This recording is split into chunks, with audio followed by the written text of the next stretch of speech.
Hare Krishna, everyone. Welcome back to the live studios here at Radha Lane in ISKCON of Houston, right next to Sri Sri Radha Nila Madhava's wonderful temple with its huge congregation and entourage of devotees. Okay, welcome back to all of you out in cyberspace, wherever you are. We are on chapter 13 of the first canto. And before we explain where we are, we're going to read the Srimad-Bhagavatam, Mahima Stotram, as we do every night, meditating deeply on Sanatana Goswami's glorification, sweet and beautiful glorification of the Srimad-Bhagavatam, and how deeply he understood the Bhagavatam, or what it was, what it is. It goes like this: Sarva Shastabdiki Piyusha Sarva Vedaika Satpala Sarva Siddhanta Ratnadya Sarva Lokaika Drikprada. O nectar from the ocean of all scriptures, singular fruit of all the Vedas, rich mine of the precious gems of all conclusive truths, you are the only giver of sight to all the worlds. Sarva Bhagavata Prana Srimad Bhagavata Prabho Kalidwandoditaditya Shri Krishna Parivartita. O life air of all the Supreme Lord's devotees, O Master Srimad Bhagavatam, you are the sun risen in the darkness of Kali. You are the exact image of Sri Krishna. Paramananda Pataya Prema Varshakshadayate Sarvada Sarvasevyaya Shri Krishnaya Namostume. I bow down to you who are supremely blissful to read. Your every syllable pours down a flood of prema. You can always be served by everyone. You are Sri Krishna himself. Madeka Bando Matsangin Madguru Manmahadana Mannishtadagamad Bhagya Madananda Namostute. My only friend, my constant companion, my spiritual master, my great wealth, my savior, my good fortune, my source of ecstasy, I bow down to you. Asadu, sadutadayin, atini chochata kada, hanamunchagadachin mam premnarit katayospura. O bestower of saintliness to the unsaintly, O exalter of the most fallen, please never leave me. Always appear in my heart and my voice with pure love. Om Namo Bhagavate Vasudevaya. Om Namo Bhagavate Vasudevaya. Om Namo Bhagavate Vasudevaya. So, we heard yesterday how Vidura, the brother of Dhrtararastra in Pandu, had left the palace, having been insulted by Duryodhana. And he went on pilgrimage to the north, and there he met Uddhava, and Uddhava told him to take shelter of Maitreya, because Maitreya had been present when Krishna gave Uddhava last instructions just before he left his body. And after becoming enlightened by Maitreya, who had heard directly from Krishna, then Vidura toured and then came back in order to discuss certain things with his brother Dhrtararastra, which we will hear about very soon. So then, when Vidura came back, all the family members became ecstatic, because Vidura was so elevated spiritually. He was kind to everyone, and he was always protecting the Pandavas. So everyone knew how good and how deep he was. And you know, by the story, he was actually Yamaraj, incarnated to live out the curse of Mundaka Muni. Okay, so now there's a verse that we're on. We're in the middle of the purport. And the verse is discussing the different ladies, saintly women, exalted women, the most exalted women in the universe are here in the pastimes of Krishna. And we have reached Draupadi. So without further ado, we're going to start the rest of this purport with the little historical data about Draupadi. This is Canto 1, Chapter 13, Text 3 and 4. Draupadi, the most chaste daughter of Maharaj Drupada, and partly an incarnation of goddess Shachi, the wife of Indra. Maharaj Drupada performed a great sacrifice under the superintendence of the sage of Jaja. By his first offering, Dhrtararastra was born, and by the second offering, Draupadi was born. She is therefore the sister of Dhrtararastra, and she is also named Panchali. The five Pandavas married her as a common wife, and each of them begot a son in her. Maharaj Yudhishthira begot a son named Pratibit, Bhimasena begot a son named Sutasoma, Arjuna begot Shrutakirti, Nakula begot Shatanika, and Sahadeva begot Shrutakarma. She is described as the most beautiful lady, equal to her mother-in-law Kunti. During her birth, there was an arrow message that she should be called Krishna. The same message also declared that she was born to kill many a Kshatriya. By dint of her blessings from Shankara, she was awarded 5 husbands, equally qualified. When she preferred to select her own husband, princes and kings were invited from all the countries of the world.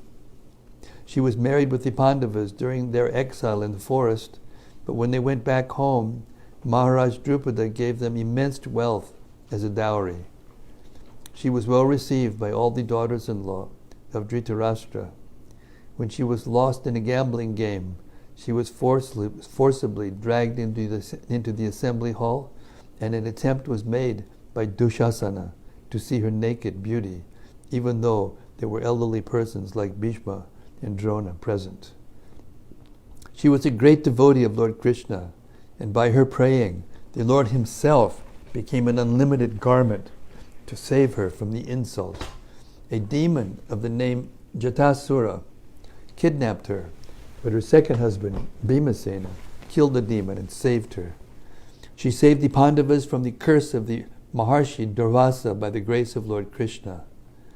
When the Pandavas lived incognito in the palace of Virata, Kichaka was attracted by her exquisite beauty, and by arrangement with Bhima, the devil was killed and she was saved. She was very much aggrieved when her 5 sons were killed by Ashwatthama. At the last stage, she accompanied her husband Yudhishthira and others and fell along the way. The cause of her falling was explained by Yudhishthira, but when Yudhishthira entered the heavenly planet, she saw Draupadi gloriously present there as the goddess of fortune in the heavenly planet. Subhadra, daughter of Vasudeva and sister of Lord Sri Krishna.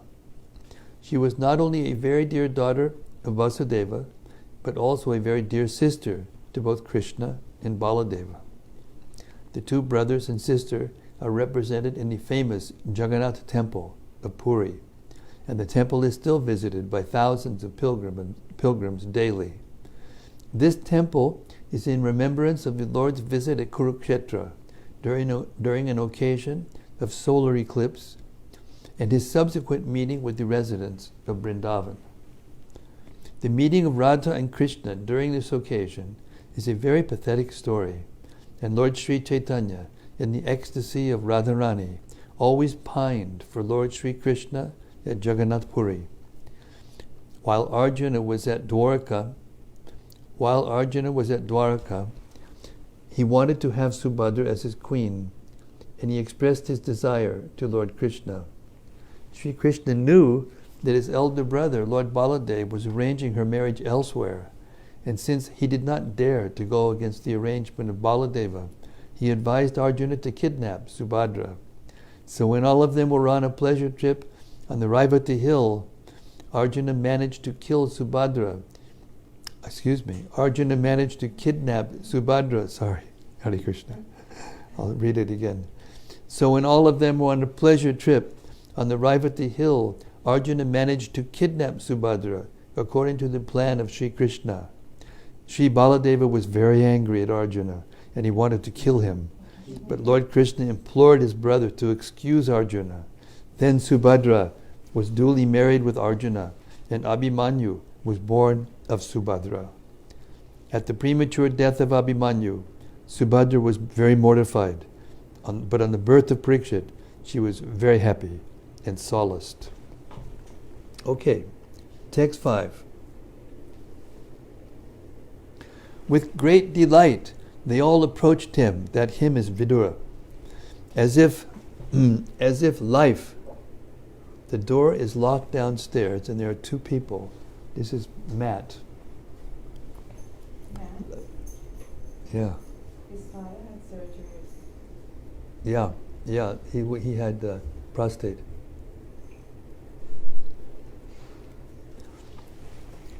With great delight, they all approached him, as if life had returned to their bodies. They exchanged obeisances and welcomed each other with embraces. Purport. In the absence of consciousness, the limbs of the body remain inactive. But when consciousness returns, the limbs and senses become active, and the existence itself becomes delightful. Vidura was so kind to the members of the Kaurava family that his long absence from the palace was comparable to inactivity. All of them were feeling acute separation from Vidura, and therefore his return to the palace was joyful for all. In Matt's reappearance, the temple is joyful for all. Hare Krishna, Bhakta Matt. How nice to see you again. Hare Krishna, Hare Bol. So we have to remember to unlock. Hare Krishna. You have to remember to keep that door unlocked downstairs. Who's locking it? Okay, we need a doorkeeper, doorman or something. Hare Krishna. So nice to see you. Nice to see you as well. How's your dad? He's not pain, but he's good. He's good. Did he have the operation? Yeah. And it was successful? It was successful, yeah. Oh, good. But he's still just really sore. Yeah, I got my D-Day is tomorrow. Yeah. Okay, everybody ready? Ready? We get a little influx of devotees coming. Huh? Somebody locked the door downstairs and they were all beating the door. Finally they got in. Okay, text 6. Due to anxieties and long separation, they all cried out of affection. King Yudhishthir then arranged to offer sitting accommodations and a reception. This is Vidura is being greeted in Hastinapur, actually after he came back from pilgrimage after being insulted by Duryodhana before the battle of Kurukshetra. Now all the nasty people are gone and he's coming back, and all the people in the palace who loved him so much are pouring out their affection, which they couldn't do before because of all these characters around. Translation. After Vidura ate sumptuously and took sufficient rest, he was comfortably seated. Then the king began to speak to him, and all who were present there listened. Purport. King Yudhishthir was expert in reception also. This is 113, 6, I think was, wasn't it? 7. 113, 7.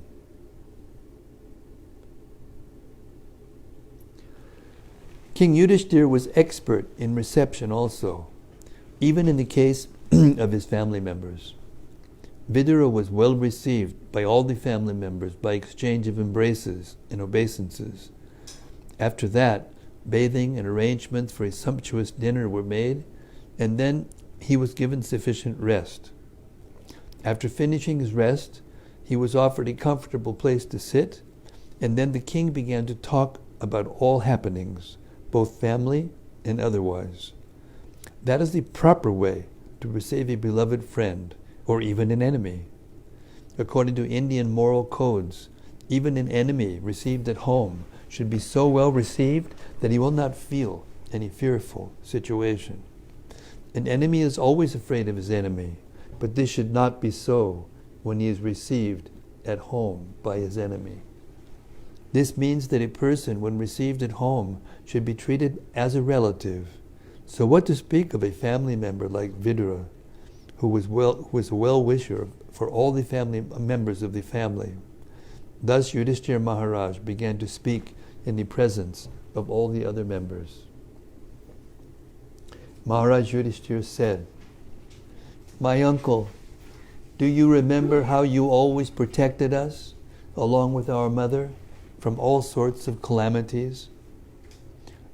Your partiality, like the wings of a bird, saved us from poisoning and arson." Purport. Due to Pandu's death at an early age, his minor children and widow were the object of special care by all the elderly members of the family, especially Bhishmadeva and Mahatma Vidura. Vidura was more or less partial to the Pandavas due to their political position. Although Dhrtararastra was equally careful for the minor children of Maharaj Pandu, he was one of the intriguing parties who wanted to wash away the descendants of Pandu and replace them by raising his own sons to become the rulers of the kingdom. Mahatma Vidura could follow this intrigue of Dhrtararastra and company, and therefore, even though he was a faithful servitor of his eldest brother, Dhrtararastra, he did not like his political ambition for the sake of his own sons. He was therefore very careful about the protection of the Pandavas and their widow mother. Thus he was, so to speak, partial to the Pandavas, preferring them to the sons of Dhrtararastra, although both of them were equally affectionate in his ordinary eyes. He was equally affectionate to both the camps of nephews in the sense that he always chastised Duryodhana for his intriguing policy against his cousins. He always criticized his elder brother for his policy of encouragement to his sons. And at the same time, he was always alert in giving special protection to the Pandavas. All these different activities of Vidura within the palace politics made him well known as partial to the Pandavas. Maharaj Yudhishthira was referred to has referred to the past history of Vidura before his going away from home for a prolonged pilgrim's journey. Maharaj Yudhishthira reminded him that he was equally kind and partial to his grown-up nephews, even after the battle of Kurukshetra, a great family disaster. Before the battle of Kurukshetra, Dhritarashtra's policy was peaceful annihilation of his nephews. I'll read that again. Before the battle of Kurukshetra, Dhritarashtra's policy was peaceful annihilation of his nephews, and therefore he ordered Purochana to build a house of lac at Varanavata. When the building was finished, Dhritarashtra desired that his brother's family live there for some time. When the Pandavas were going there in the presence of all the members of the royal family, Vidura tactfully gave instructions to the Pandavas about the future plan of Dhritarashtra. This is specifically described in the Mahabharata, Adiparva 114. He indirectly hinted, a weapon not made of steel or any other material element can be more than sharp to kill an enemy, and he who knows this is never killed. That is to say, he hinted that the party of the Pandavas was being sent to Varnavata to be killed, and thus he warned Yudhishthira to be very careful in their new residential palace. He also gave indications of fire and said that fire cannot be extinguished, that fire cannot extinguish the soul, but can annihilate the material body. But one who protects the soul can live. Kunti could not follow such indirect conversations between Maharaj Yudhishthira and Vidura, and thus when she inquired from her son about the purport of the conversation, Yudhishthira replied that from the talks of Vidura, it was understood that there was a hint of fire in the house where they were proceeding. Later on, Vidura came in disguise to the Pandavas and informed them that the housekeeper was going to set fire to the house on the 14th night of the waning moon. It was an intrigue of Dhrtararastra that the Pandavas might all die altogether with their mother. And by Vidura's warning, the Pandavas escaped through a tunnel underneath the earth, so that their escape was unknown to Dhrtararastra. So much so that after setting the fire, the Kauravas were so certain of the death of the Pandavas that Dhrtararastra performed the last rites of death with great cheerfulness. And during the mourning period, all the members of the palace became overwhelmed with lamentation. But Vidura did not become so because of his knowledge that the Pandavas were alive somewhere. There are many such instances of calamities, and in each of them, Vidura gave protection to the Pandavas on one hand, and on the other hand, he tried to restrain his brother Dhrtararastra from such intriguing policies. Therefore, he was always partial to the Pandavas, just as a bird protects its eggs by its wing. Text 9. While traveling on the surface of the earth, how did you maintain your livelihood? At which holy places and pilgrimage sites did you render service? Purport. Vidura went out from the palace to detach himself from household affairs, especially political intrigues. As referred to herein before, he was practically insulted by Duryodhana's calling him a son of a Shudrani, although it was not out of place to talk loosely in the case of one's grandmother. Vidura's mother, although a Shudrani, was the grandmother of Duryodhana, and funny talks are sometimes allowed between grandmother and grandchildren. But because the remark was actual fact, it was unpalatable talk to Vidura, and it was accepted as a direct insult. He therefore decided to quit his paternal house and prepare for the renounced order of life. This preparatory stage is called Vanaprastha Ashrama, or retired life, for traveling and visiting the holy places on the surface of the earth. In the holy places of India, like Vrindavana, Hardwar, Jagannath Puri, and Prayaga, there are many such great devotees, and there are still free kitchen houses for persons who desire to advance spiritually. Maharaj Yudhishthira was inquisitive to learn whether Vidura maintained himself by the mercy of free kitchen houses, chatras. Text 10. My Lord, devotees like your good self are verily holy places personified, because you carry the personality of Godhead within your heart. You turn all places into places of pilgrimage. Purport. The personality of Godhead is omnipresent by its diverse potencies everywhere. Just as the power of electricity is distributed everywhere within space. Similarly, the Lord's omnipresence is perceived and manifested by his unalloyed devotees like Vidura, just as electricity is manifested in an electric bulb. A pure devotee like Vidura always feels the presence of the Lord everywhere. He sees everything in the potency of the Lord, and the Lord in everything. The holy places all over the earth are meant for purifying the polluted consciousness of the human being by an atmosphere surcharged with the presence of the Lord's unalloyed devotees. If anyone visits a holy place, he must search out the pure devotees residing in such holy places, take lessons from them, try to apply such instructions in practical life, and thus gradually prepare oneself for ultimate salvation, going back to Godhead.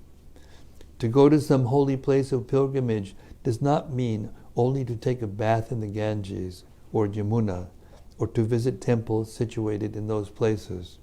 One should also find representatives of Vidura who have no desire in life, save and except to serve the personality of Godhead. The personality of Godhead is always with such pure devotees because of their unalloyed service, which is without any tinge of fruitive action or utopian speculation. They are all in the actual service of the Lord, specifically by the process of hearing and chanting. The pure devotees hear from the authorities and chant, sing, and write of the glories of the Lord. Mahamuni Vyasadeva heard from Narada, and then he chanted in writing. I'll read that again.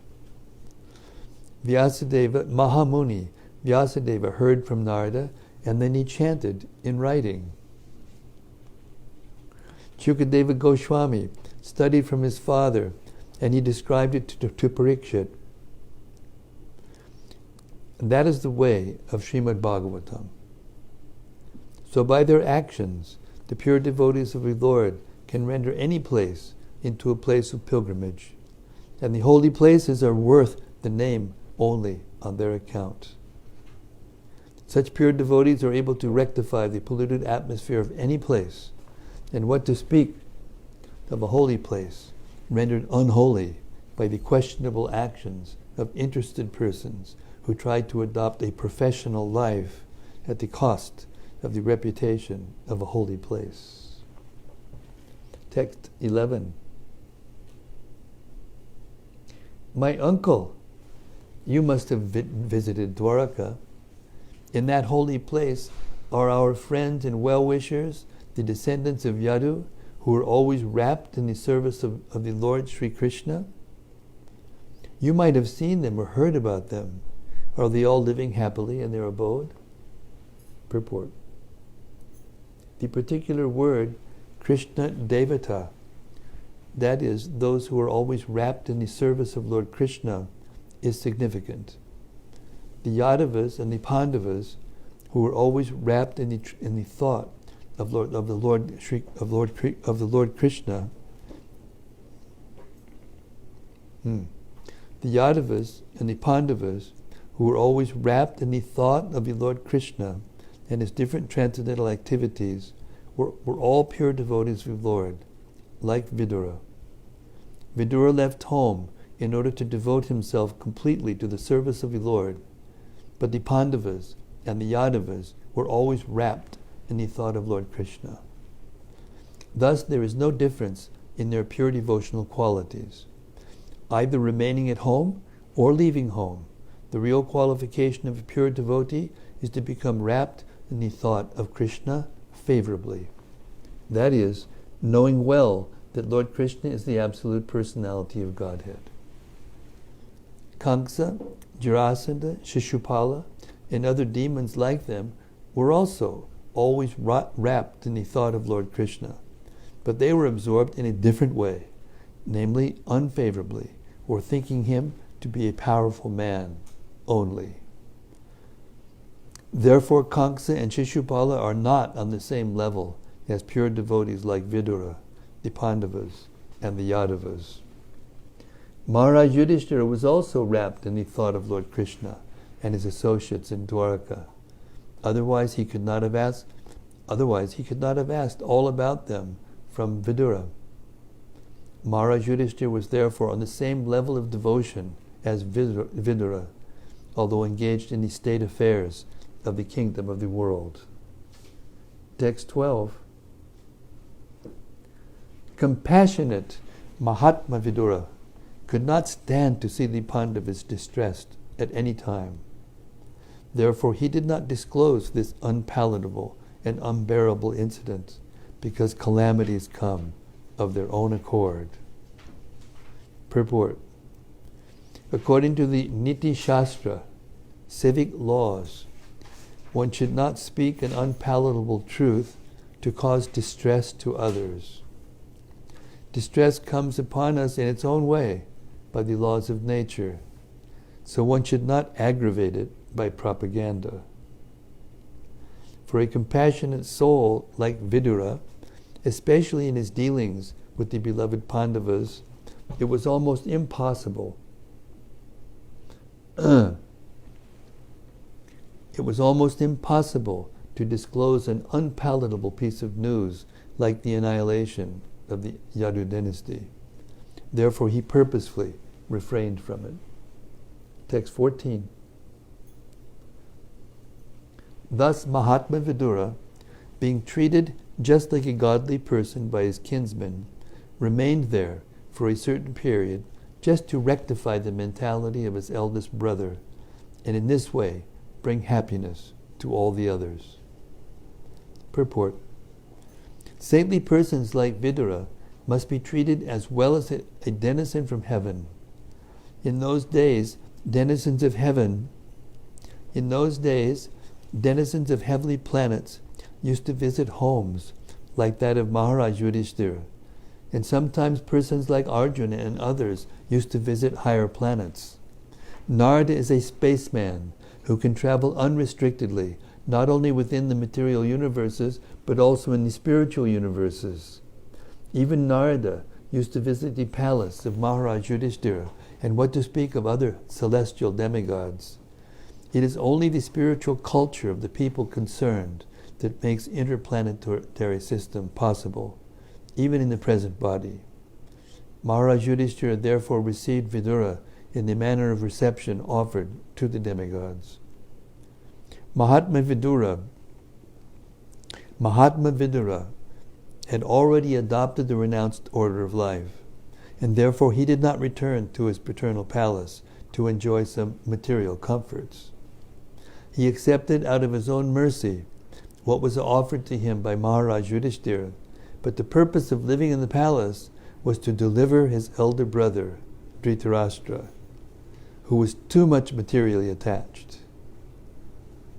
Dhrtararastra lost all his state and descendants in the fight with Maharaj Yudhishthira, and still, due to his sense of helplessness, he did not feel ashamed to accept the charity and hospitality of Maharaj Yudhishthira. On the part of Maharaj Yudhishthira, it was quite in order to maintain his uncle in a befitting manner. But acceptance of such magnanimous hospitality by Dhrtararastra was not at all desirable. He accepted it because he thought that there was no alternative. Vidura particularly came to enlighten Dhrtararastra and give him a lift to the higher status of spiritual cognition. It is the duty of enlightened souls to deliver the fallen ones, and Vidura came for that reason.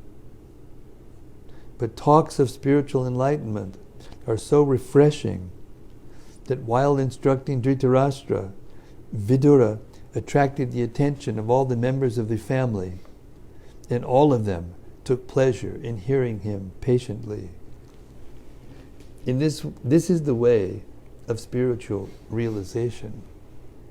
The message should be heard attentively, and if spoken by a realized soul, it will act on the dormant heart of the conditioned soul, and by continuously hearing, one can attain the perfect stage of self-realization. Text 15.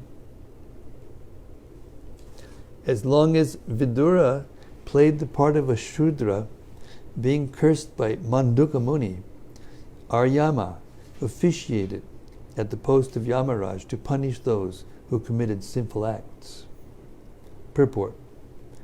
Vidura, born of the womb of a Shudra woman, was forbidden even to be a party of royal heritage along with his brothers, Dhrtararastra and Pandu. Then how could he occupy the post of a preacher to instruct such learned kings and Kshatriyas as Dhrtararastra and Maharaj Yudhishthira. The first answer is that even though it is accepted that he was a Shudra by birth, because he renounced the world for spiritual enlightenment by the authority of Rishi Maitreya, he was thoroughly educated by him in transcendental knowledge. He was quite competent to occupy the post of an acharya, or spiritual preceptor. According to Sri Chaitanya Mahaprabhu, anyone who is conversant in the transcendental knowledge or the science of Godhead, be he a brahmana or a shudra, a householder or a sannyasi, is eligible to become a spiritual master. Even in the ordinary moral codes, as stated by Chanakya Pandit, the great politician and moralist, there is no harm in taking lessons from a person who may be by birth less than a shudra. This is one part of the answer. The other is that Vidura was not an actual shudra. He was to play the part of a so-called shudra for 100 years, being cursed by Manduka Muni. He was the incarnation of Yamaraj, one of the 12 Mahajanas, on the level with such exalted personalities as Brahma, Narada, Shiva, Kapila, Bhishma, Prahlad, and so on. Being a Mahajana is the duty of Yamaraj. Being a Mahajana, it is the duty of Yamaraj to preach the cult of devotion to the people of the world, as Narada, Brahma, and other Mahajans do. But Yamaraja is always busy in his plutonic kingdom, punishing the doers of sinful acts. Yamaraj is deputed by the Lord to a particular planet, some hundreds of thousands of miles away from the planet of Earth, to take away the corrupt souls after death and convict them in accordance with their respective sinful activities. Thus Yamaraja has very little time to take leave from his responsible office of punishing the wrongdoers. There are more wrongdoers than righteous men. Therefore Yamaraj has to do more work than other demigods, who are also authorized agents of the Supreme Lord. But he wanted to preach the glories of the Lord, and therefore by the will of the Lord he was cursed by Manduka Muni to come into the world in the incarnation of Vidura and work very hard as a great devotee. Such a devotee is neither a Shudra nor a Brahmana. He is transcendental to such divisions of mundane society, just as the personality of Godhead assumes his incarnation as a hog, but he is neither a hog nor a Brahma. He is above all mundane creatures. The Lord and his different authorized devotees sometimes have to play the role of many lower creatures to claim the conditioned souls. But both the Lord and his pure devotees are always in the transcendental position. When Yamaraj thus incarnated himself as Vidura, his post was officiated by Aryama, one of the many sons of Kashyapa and Aditi. The Adityas are the sons of Aditi, and there are 12 Adityas.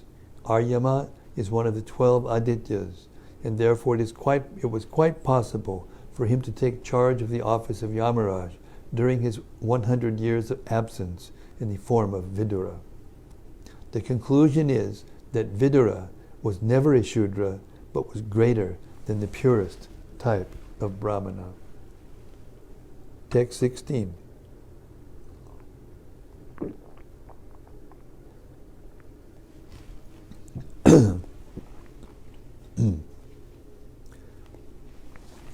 Having won his kingdom and observed the birth of one grandson competent to continue the noble tradition of his family, Maharaj Yudhishthira reigned peacefully and enjoyed uncommon opulence in cooperation with his younger brothers, who were all expert administrators to the common people.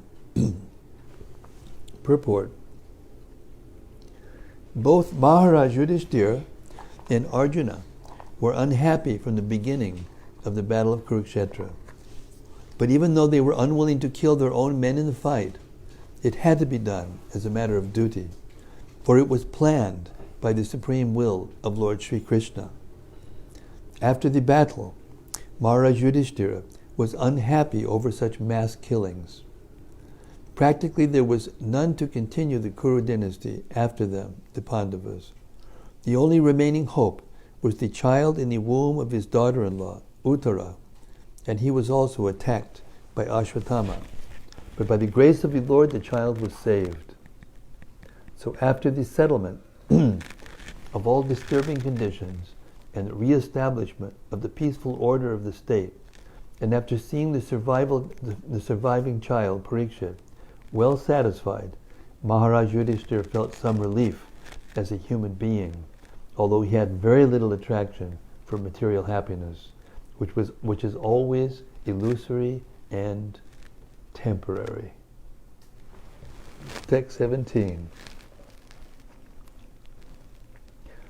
Insurmountable, eternal time imperceptibly overcomes those who are too much attached to family affairs and are always engrossed in their thought. Purport. I am now happy. I have everything in order. My bank balance is quite enough. I can now give my children enough estate. I am now successful. The poor beggar sannyasis depend on God, but they come to beg from me.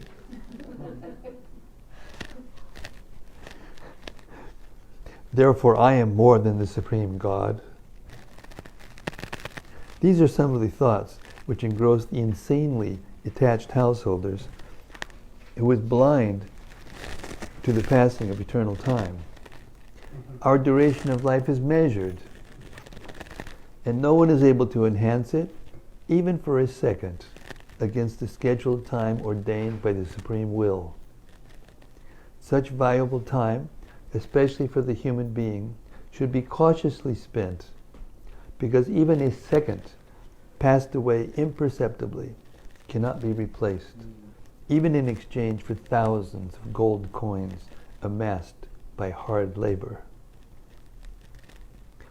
Every second of human life is meant for making an ultimate solution to the problems of life. That is, repetition of birth and death, and revolving in the cycle of 8,400,000 species of life, different species of life. The material body, which is subject to birth and death, diseases and old age, is the cause of all sufferings of a living being. Otherwise, the living being is eternal. He is never born, nor does he ever die. Foolish persons forget this problem. They do not know at all how to solve the problems of life, but become engrossed in temporary family affairs, not knowing that eternal time is passing away imperceptibly, and that their measured duration of life is diminishing every second, without any solution to the big problem, namely repetition of birth and death, disease and old age.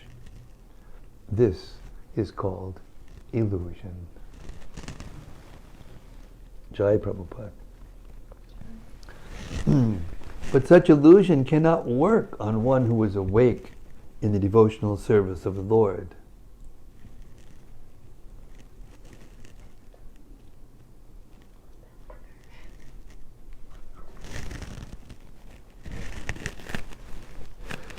Yudhishthira Maharaj and his brothers, the Pandavas, were all engaged in the service of the Lord Sri Krishna, and they had very little attraction for the illusory happiness of this material world. As we have discussed previously, Maharaj Yudhishthira was fixed in the service of the Lord Mukunda, the Lord who can award salvation.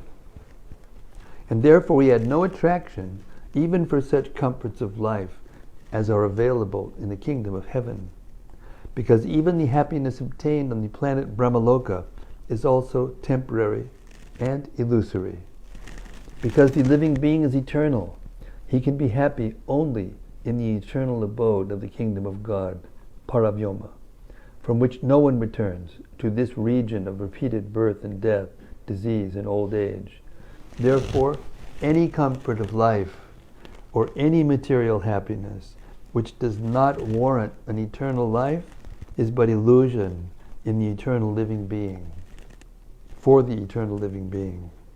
I'll read that again.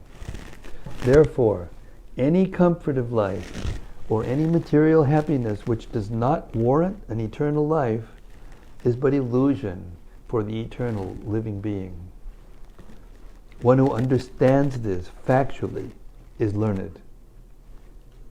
And such a learned person can sacrifice any amount of material happiness to achieve the desired goal known as Brahma Sukham, or absolute happiness. Real transcendentalists are hungry for this happiness. And as a hungry man cannot be made happy by all comforts of life minus foodstuff, so the man hungry for eternal absolute happiness cannot be satisfied by any amount of material happiness. Therefore, the instruction described in this verse cannot be applied to Maharaj Yudhishthira or his brothers and mother. It was meant for persons like Dhrtararastra, for whom Vidura came especially to impart lessons. And now we're going to hear the lessons. That's just the background of the lessons. Text 18.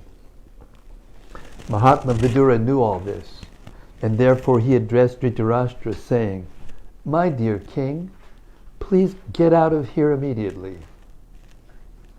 Do not delay. Just see how fear has overtaken you." You can see all the Prastas squirming in their chairs. Purport: cruel death cares for no one, be he Dhrtararastra or even Maharaj Yudhishthira. Therefore, spiritual instruction, as was given to old Dhrtararashtra, was equally applicable to younger Maharaj Yudhishthira. As a matter of fact, everyone in the royal palace, including the king and his brothers and mother, was raptly attending the lectures. But it was known to Vidura that his instructions were especially meant for Dhrtararashtra, who was too materialistic.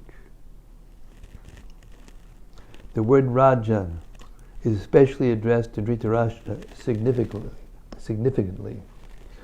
Dhrtararashtra was the eldest brother.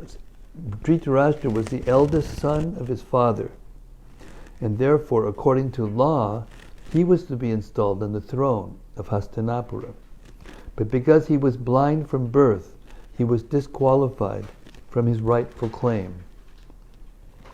But he could not forget the bereavement, and his disappointment was somewhat compensated after the death of Pandu, his younger brother.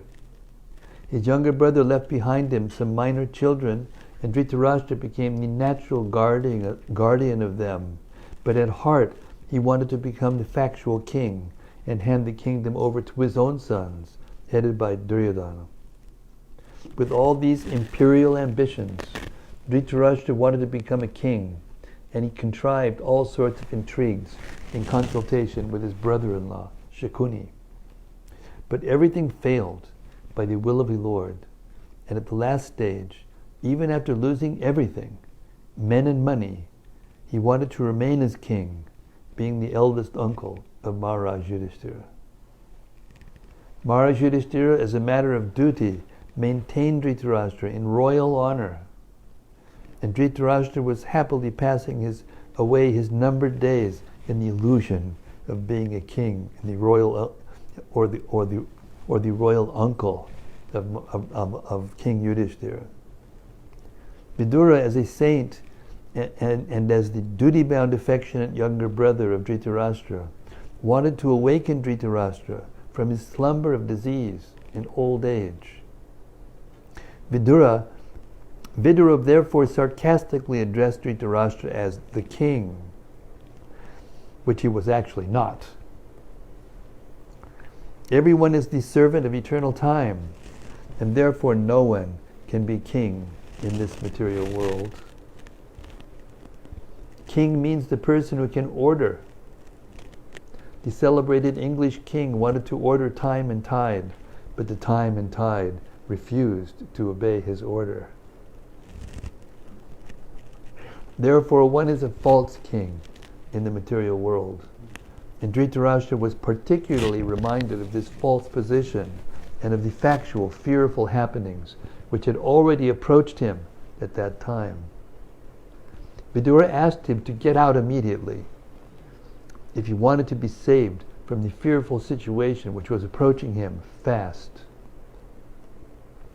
He did not ask Maharaj Yudhishthira in that way because he knew that a king like Maharaj Yudhishthira is aware of all the fearful situations of this flimsy world and would take care of himself in due course, even though Vidura might not be present at that time. Text 19. This frightful situation cannot be remedied by any person in this material world. O my Lord, it is the Supreme Personality of Godhead as eternal time, Kala, that has approached us all. Purport.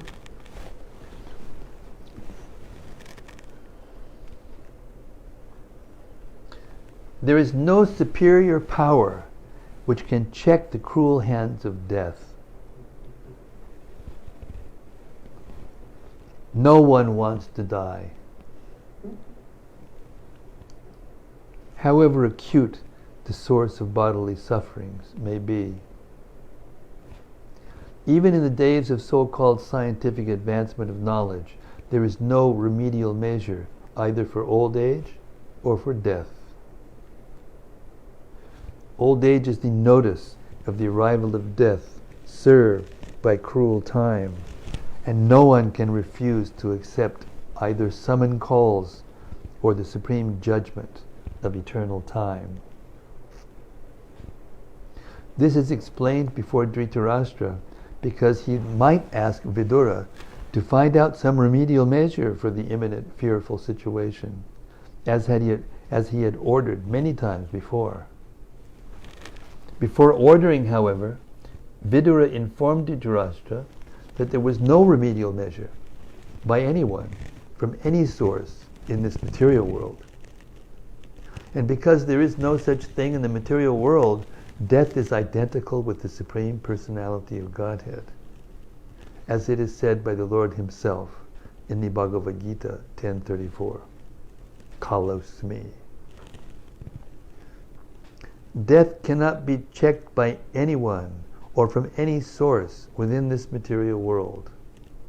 Hiranyakashipu wanted to become immortal and underwent a severe type of penance by which the whole universe trembled.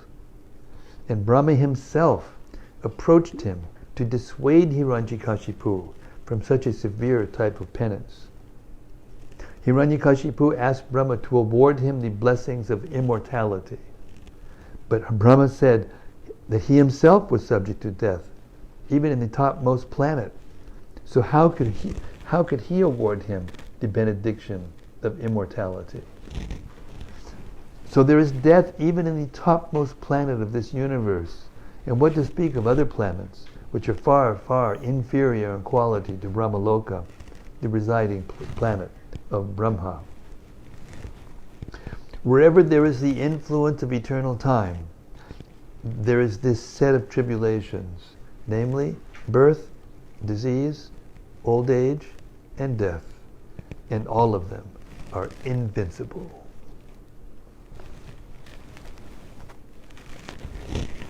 Okay, I'm getting my high sign from my coach over here. Red flag, red flag. All right, we'll end our reading for today. It's so nice. This is one of the nicest chapters in the book. It's so practical and the instructions are so poignant and powerful of Vidura to Dhrtararastra. We're just getting started. He really lays into Dhrtararastra, right? Okay, so let us have some reflections. Anything that stuck in your mind? Yes, Hannah G.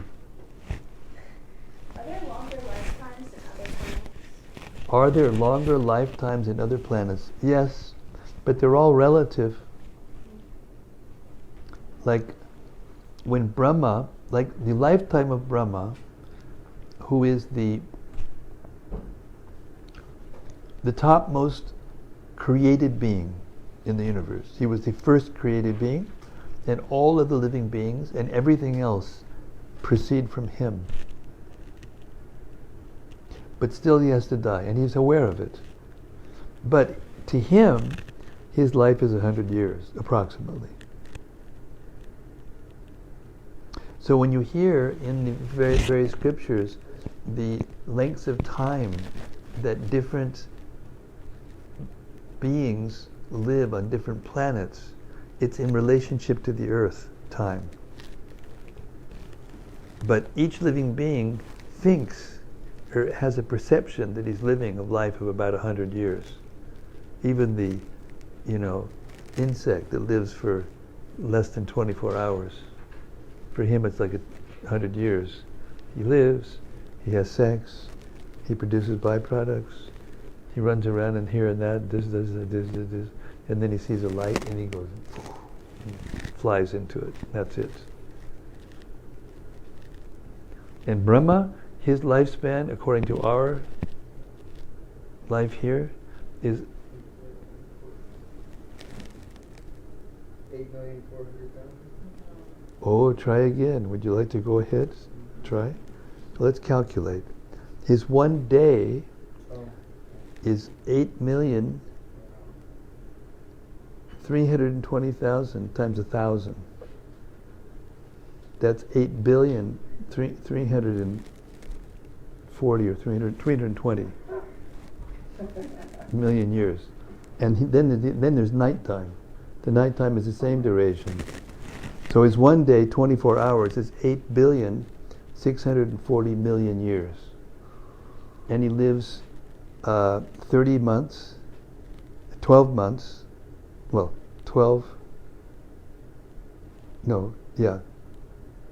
30 days of 12 months, 100 years. It's 311 trillion, 40 or 80 billion years. And for him, that's 100 years. So when he came and stole the calves and cowherd boys when Krishna was here, because he couldn't understand, even though how intelligent he is, such a long life. But when Krishna was there herding the cows, 5-year-old boy, 7, whatever it was, 5 or 6-year-old boy, with some food in his hand that he had taken from a plate of one of his friends. And he was wandering on looking for the cows so that his friends could stay there and have their picnic. He came upon him and he said, "No, I don't think so. This can't be God. This can't be my God. Let's test him and see if he's God." So he stole all the calves and the cowherd boys. And Krishna, he came back from looking for the calves and they weren't there. No one was there. He said, "Oh, right, Brahma did this." So he expanded from his own body. He expanded every one of those cowherd boys, the calves, in exact, not just exact, they were those cowherd, well, they were him, but they were exactly like the cowherd boys. They had the same bodily complexion, the same mannerisms, the same cloth, the same, everything the same. And then he went into the village, because how could he go back to the village without the cowherd boys and the calves? Everybody would freak out. So he went back, and all the mothers fell in love with their sons like they loved Krishna. And all the cows fell in love with their calves like they were Krishna. Because in fact, all of the cows and calves and mothers and fathers and everyone in Vrindavan loves Krishna first, more than their own family members. So anyway, long story short, Brahma, he just went away for a moment. Just went away for a moment. And he came back to see the fun.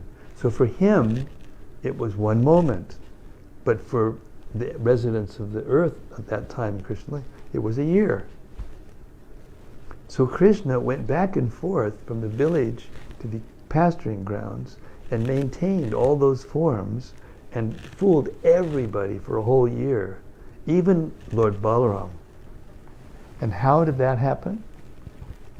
Because it was Lord Balaram's birthday that this happened.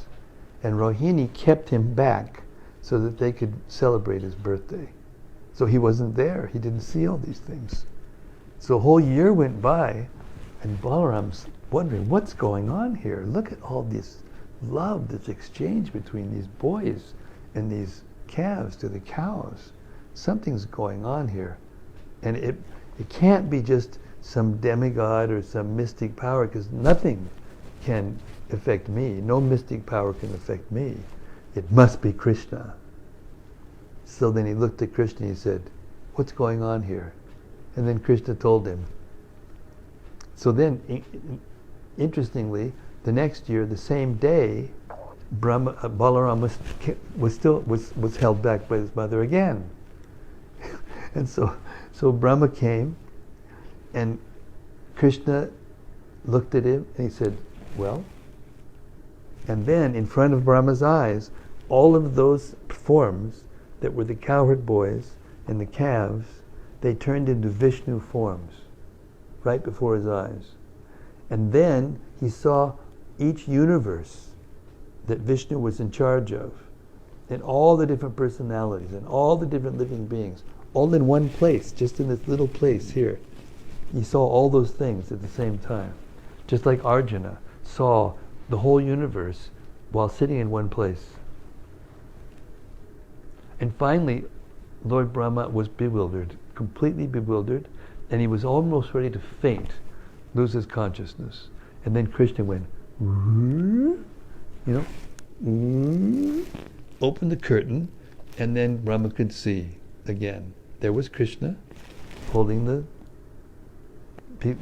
food in his hand, and all the cowherd boys were there. And they all said, oh, Krishna, we didn't even have time to eat a bite, and you came already and found the calves? Thank you so much. And they had their feast, and Brahma was just devastated. Then he prayed to Lord Krishna.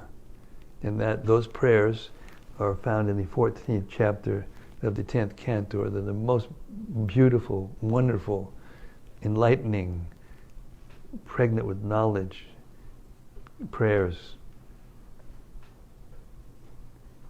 Is Lord Brahma a liberated soul?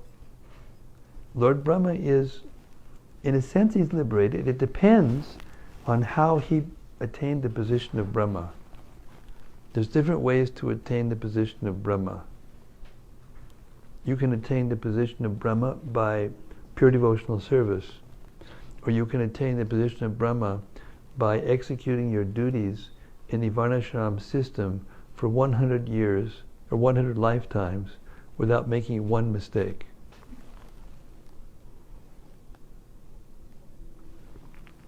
Or you can attain the position of Brahma by mystic yoga. So the Brahma that Krishna dealt with in this lifetime, or this day of Brahma, he's liberated, yes. But because he has to deal, his service requires for him to deal with the material energy, he's considered mixed at the same time. So when it comes time for him to die, he goes back to the spiritual world, and all the people on his planet go back with him. In that sense, he's considered liberated. But then when all of the souls come back, he has to go back to? Huh? When all of the souls come back into... Someone has to come back as Brahma, but not necessarily him. No, that's not right.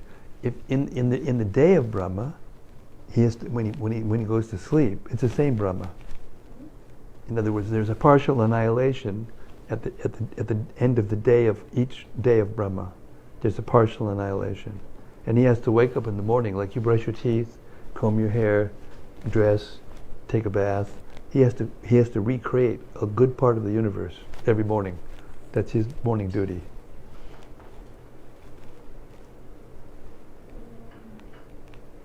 Yeah, better not to become Brahma. better to go back to Godhead. Yes. So, Maharaj, in text 15 says that Vidura is one of the 12 Mahajans. Say that again, Mataji. Say it a little more clearly. Vidura? Vidura is one of the 12 Mahajans. Vidura is one of the 12 Mahajans. Yeah, it's Yamaraj. And the conclusion is that Vidura was never a Sudra, but was greater than the purest type of Brahma. So he's born as a mother of Sudra, but he's like the purest and above the like of Brahma. Yes. It's Leela. It's Krishna's Leela. Things happen in Krishna's Leela that are beyond the laws of nature. You can't always understand just by the laws of the Vedas or the laws of the nature, Krishna's pastimes, because he can do anything.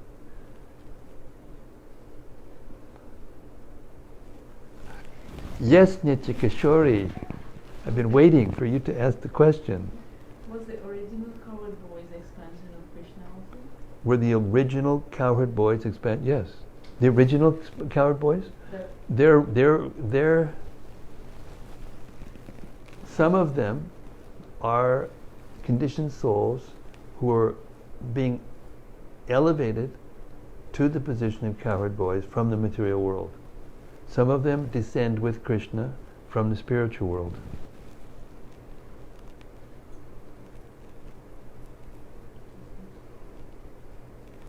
So they're one in quality with Krishna, but they're not one in quantity with Krishna.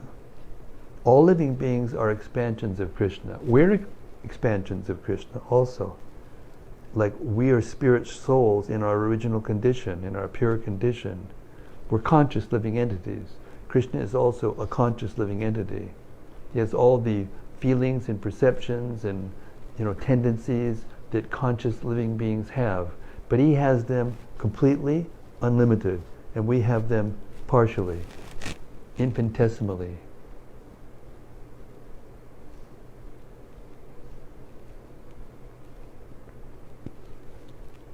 So there are living beings, ever liberated beings in the spiritual world that never come to the material world. And Krishna's mother and father and the most intimate servants of Krishna. And how many those are? I don't think anyone knows. Many.